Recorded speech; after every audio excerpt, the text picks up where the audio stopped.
22 अप्रैल 2025 का वो काला दिन, जिस वक्त पहलगाम में 28 बेगुनाहों का कत्ल हुआ था। महिलाओं और मासूम बच्चों की चीखें पहलगाम की वादियों में गूंज रही थी। उस वक्त दिल्ली स्थित पाकिस्तान हाई कमीशन में केक काटा जा रहा था। ऐसा लग रहा था जैसे मानो भारत के अंदर पाकिस्तान के अधिकारी जश्न मना रहे थे।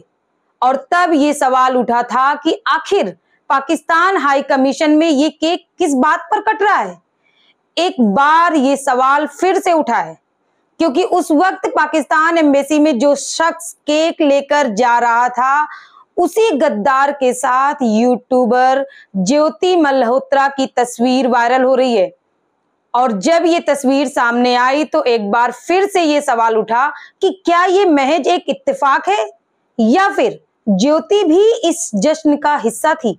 ये सवाल उठना इसलिए भी लाजमी है क्योंकि 5 जनवरी 2025 को ज्योति पहलगाम घूमने गई थी, जिस वक्त वहां कोई भी टूरिस्ट नहीं जाता। ऐसे में सवाल ये भी उठ रहा है कि आखिर उस वक्त ही ज्योति क्यों वहां घूमने गई थी। क्या ये महज एक इत्तेफाक था या फिर ज्योति ने पहलगाम हमले के पहले वहां जाकर रेकी की थी। यही नहीं, पहलगाम हमले के 1 महीने पहले मार्च में ज्योति पाकिस्तान गई थी। ऑपरेशन सिंदूर के दौरान वो पाकिस्तान की खुफिया एजेंसी के अधिकारियों के संपर्क में थी। हर वो कड़ी जो पहलगाम हमले को लेकर ज्योति को जोड़ रही है, क्या ये सिर्फ एक इत्तेफाक है या फिर सच में ज्योति पाकिस्तान की जासूस बनकर भारत की खुफिया जानकारी ISI को पहुंचा रही थी। ये शक हर देशवासियों के मन में उठ रहा है। ज्योति के पाकिस्तान हाई कमीशन की इफ्तार पार्टी में जाना और वहां बड़े बड़े अधिकारियों से मिलना, क्या ये सिर्फ एक यूट्यूबर के तौर पर उसके काम को लेकर उसकी पहचान से बना या फिर वो सच में पाकिस्तान की के लिए जासूसी कर रही थी। ये सवाल हर देशवासी के मन में है। आज बड़े बड़े अधिकारियों से मिलना पाकिस्तान में, उसको वहां VIP ट्रीटमेंट मिलना, क्या 3 लाख की यूट्यूबर सब्सक्राइबर के नाते क्या उसे इतना वहां पर अटेंशन मिल रही थी। ये भी एक सवाल बन रहा है हर किसी के लिए।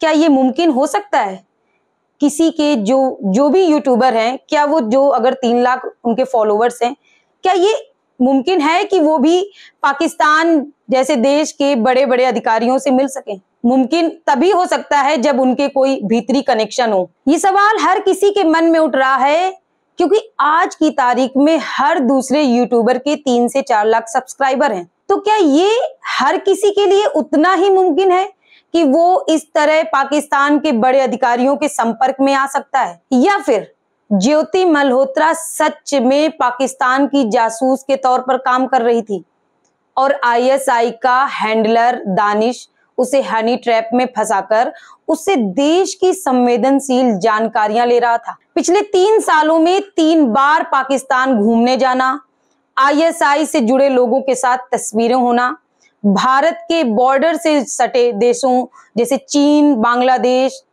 इन देशों की यात्रा करना, जिससे खुफिया एजेंसियों का शक और भी गहरा गया।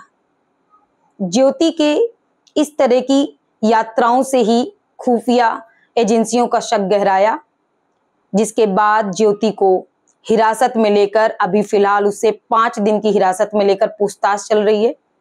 वहीं जांच एजेंसियों की नजर उन भारतीय यूट्यूबर्स पर भी है जिन्होंने पाकिस्तान की यात्रा की और ज्योति से उनका कोई कनेक्शन है। एजेंसियां सब खंगाल रही हैं और वो देख रही हैं कि क्या कोई यूट्यूबर से उनका कनेक्शन है। इन सब के बीच में वहीं अब इस मामले में एक और यूट्यूबर का नाम भी सामने आ रहा है।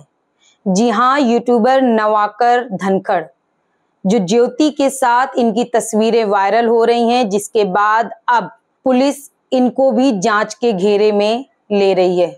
नवाकर भी पाकिस्तान एम्बेसी में उनके नेशनल डे में पार्टी में शामिल हुए थे और जहां पर ज्योति दानिश के साथ में, आप उनके वीडियो भी देख रहे हैं, सोशल मीडिया में थे, वहां पर ज्योति और नवाकर की एक सेल्फी सामने आई है जिसमें वो ज्योति के साथ में है।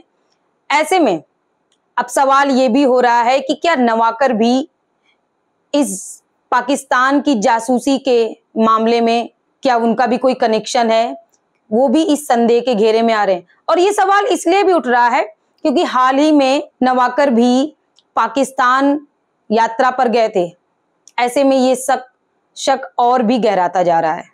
आपको बता दें कि नवाकर भी एक यूट्यूबर हैं जिनका सोशल मीडिया हैंडलर डॉक्टर यात्री के नाम से है, और ये भी भारत और बाहर के देशों में जाकर के यात्राएं करते हैं और वहां के वीडियो ये अपने यूट्यूब पर शेयर करते हैं।